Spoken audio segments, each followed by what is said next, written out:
இன்னைக்கு மத்தியானம் லஞ்சுக்கு என்னென்ன செஞ்சுருக்கேன்னு பார்த்துடலாமா? சாதம், வெண்டைக்காய் பொரியல், பீட்ரூட் பொரியல், முருங்கைக்காய் மாங்காய் போட்ட சூரை மீன் குழம்பு. இவ்வளவுதான் இன்னைக்கு எங்களோட லஞ்சு. வீடியோ பிடிச்சிருந்தா லைக் பண்ணுங்க, சப்ஸ்கிரைப் பண்ணுங்க.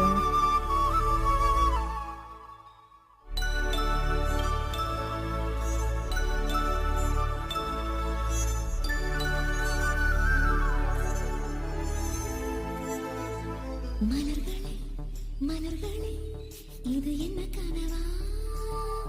மலைகளே மலைகளே